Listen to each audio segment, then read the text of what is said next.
Happy Holi! Happy Holi! And giving us a first taste of this unique dessert.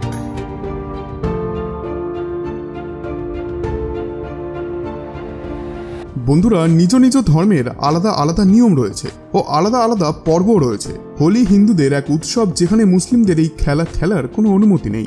নন মুসলিমদের কোনো পর্বকেই পালন করায় কড়াভাবে নিষেধ রয়েছে। মুসলিমদের হোলি খেলা বা হোলিতে কোনো প্রকারভাবেই অংশ নেওয়া হারাম মনে করা হয়। কিন্তু এর পরেও পৃথিবীতে এমন অনেক ইসলামিক দেশ রয়েছে যেখানে হোলি পর্ব পালন করার জন্য মানুষ হোলির 4-5 দিন আগে থেকেই বাজারে রং আবির কেনার জন্য ভিড় করে। বন্ধুরা, আজকের এই ভিডিওটি শেষ পর্যন্ত দেখলে আপনি ওই সব দেশের ব্যাপারে জানতে পারবেন যারা হিন্দু ধর্মাবলম্বী না হয়েও হিন্দু পর্বকে বড়ই ধুমধামের সঙ্গে পালন করেন। আর এই লিস্টে পাকিস্তানের নাম রয়েছে। তো চলুন ভিডিওটিকে শুরু করা যাক। নমস্কার প্রিয় দর্শক, আজব কাহিনীর আরও একটি নতুন ভিডিওতে আপনাদের সবাইকে স্বাগত। আপনাদের কাছে ছোট্ট একটি অনুরোধ, ভিডিওটিকে অবশ্যই লাইক করুন। আর এবারের হোলিতে আপনি কিরকম মজা করলেন সেটি কমেন্টে জানাতে ভুলবেন না। বন্ধুরা, হোলির পর্ব তো ভারতে বড় ধুমধামের সঙ্গে পালিত হয়। এবারের দোল উৎসবে তো বাজার উপচে পড়েছিল। রং আবির ও পিচকিরি কেনার জন্য মানুষ ভিড় করছে দোকানে দোকানে। মানুষে নিজের নিজের বাড়িতেও বন্ধু বান্ধবদের সঙ্গে হোলি খেলেন। সাথে এই দিন বাড়ির বড়দের পায়ে আবির দিয়ে আশীর্বাদও নেন অনেকে। কিন্তু আপনি কি জানেন, হোলির যতটা জনপ্রিয়তা ভারতে রয়েছে তেমনই অন্য দেশেও তা দেখা যায়। হিন্দু ধর্মের মানুষদের কাছে হোলি উৎসব একটি গুরুত্বপূর্ণ উৎসব। বুরানা মানো হোলি হে, যার অর্থই হলো আজকের এই দিনে মানুষ তাদের মধ্যে জমে থাকা দুঃখ, কষ্ট, কাজের চাপ সবকিছুকে ভুলে আনন্দের রঙে নিজেকে মাতিয়ে দেয়। হোলির রং কেবল ভারতেই নয়, বরং বিদেশেও দেখা যায়।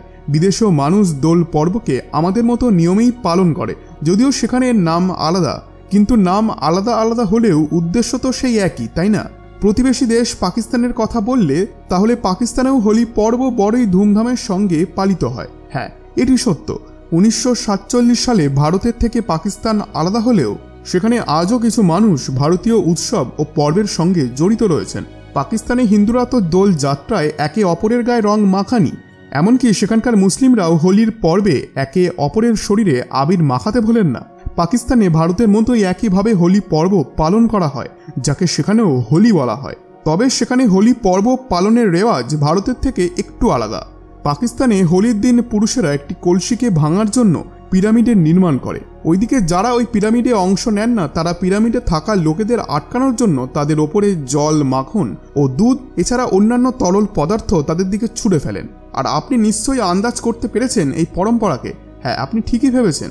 এখানকার মানুষ এই পরম্পরাকে ভগবান শ্রীকৃষ্ণের মাখন চুরি করা থেকে আটকানোর প্রথার সঙ্গে জুড়ে দেখেন। এবার আসুন জেনে নিই গুয়ানাতে হোলি কিভাবে পালিত হয়। গুয়ানার মানুষ হোলিকে এক মাহাত্ম্যপূর্ণ পর্ব মনে করেন। এখানে হোলিকে ফাগুয়া বলা হয়। গুয়ানাতে হোলি পর্বের এতটাই গুরুত্ব রয়েছে যে এখানে ভারতের মতোই এক বিশাল ময়দানে হোলির আয়োজন করা হয়। গুয়ানাতে মুখ্য উৎসব প্রাসাদ নগরের মন্দিরে আয়োজিত করা হয়, যেখানে মানুষ জলে রং মিশিয়ে হোলি খেলে ও এই বিশেষ দিনকে পালিত করে।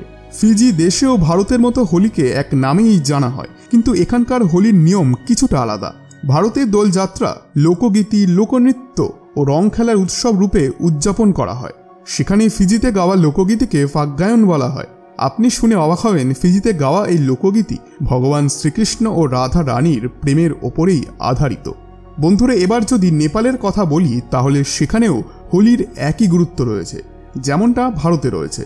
নেপালে হোলিকে নেপালি ভাষায় ফাগু পূর্ণিমা বলা হয়। নেপালে প্রায় 80% মানুষ হিন্দু। নেপালে বিভিন্ন নিয়মে বিভিন্নভাবে হোলির উৎসব পালন করা হয়, যেমনটা ভারতের বিভিন্ন রাজ্যে ভিন্নভাবে হোলি পর্ব পালন করা হয়। নেপালের মানুষরা হোলির সময় বেলুনের ভেতরে জল ভরে সেটি একে অপরের গায়ে ছুঁড়ে মারেন, যেটি হোলির একটি গুরুত্বপূর্ণ পরম্পরা, যেটিকে নেপালে নেপালি ভাষায় লোলা বলা হয়।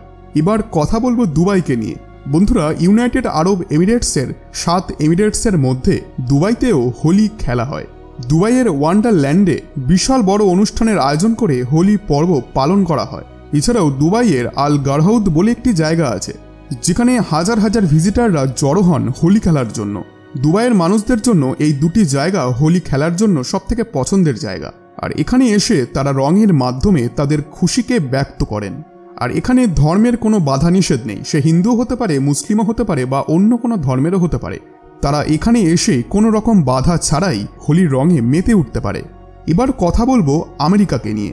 বন্ধুরা, আমেরিকাতে খুব ইউনিকভাবে হোলি অনুষ্ঠানকে পালন করা হয়। আপনি শুনলে অবাক হবেন, তারা এই হোলি পর্বে 5 কিলোমিটারের ম্যারাথনে যান। এই সময় তারা পুরনো সাদা রঙের কাপড় পরেন, যাতে তার ওপরে কোনো রং পড়লে তা আরও বেশি ফুটে ওঠে। এর সাথে আকর্ষণীয় গান বাজনার সঙ্গে সেখানে বিশেষ খেলারও আয়োজন করা হয়। আমেরিকার অনেক শহরেও হোলি খেলা হয়, যেহেতু এখানে ভারতীয়দের সংখ্যা অনেকটাই বেশি, আর তাদের এই অনুষ্ঠানে বিদেশিরাও যোগদান করেন, কারণ তাদের মতে ভারতীয়দের এই কালচার তাদেরকে খুবই আকর্ষিত করে। আর এই লিস্টে দক্ষিণ আফ্রিকারও নাম রয়েছে। আপনি হয়তো চমকে যাচ্ছেন, কিন্তু আপনাদেরকে বলে দিই, দক্ষিণ আফ্রিকা এখনও পর্যন্ত সেকেন্ড লার্জেস্ট এনআরআই দেশ, আর এখানে হোলি একটি খুবই পপুলার পর্ব। আর এখানে থাকা ভারতীয়দের কথায় তো তারা বুঝতেই পারেন না যে তারা ভারতে নেই, বরং একটি অন্য দেশে আছেন, কারণ দক্ষিণ আফ্রিকায় যেমনভাবে হোলির পর্বকে পালন করা হয় সেটি একদমই ভারতের মতো। আর এখানেও হোলি নিয়ে কোনো ধর্ম বিভেদ নেই। এইভাবে অন্য জাতির লোকেরাও দোলযাত্রার কালচারকে বুঝছেন। যেসব কমবয়সী ছেলেমেয়েরা একসময় পার্টি এবং ক্লাবিং করাকে বেশি প্রাধান্য দিত, আজ তারাই হোলির মতো পর্বে সবথেকে বেশি অ্যাক্টিভ থাকে। এটি এই কথারই প্রমাণ যে সনাতন ধর্ম আজকের ছেলেমেয়েদেরকেও ইন্সপায়ার করছে। বন্ধুরা, আশা করছি আজকের এই ভিডিওটি আপনার ভালো লেগেছে। ভিডিওটি ভালো লেগে থাকলে ভিডিওটিতে অবশ্যই একটি লাইক এবং চ্যানেলটিকে আজই সাবস্ক্রাইব করে নিন। ধন্যবাদ।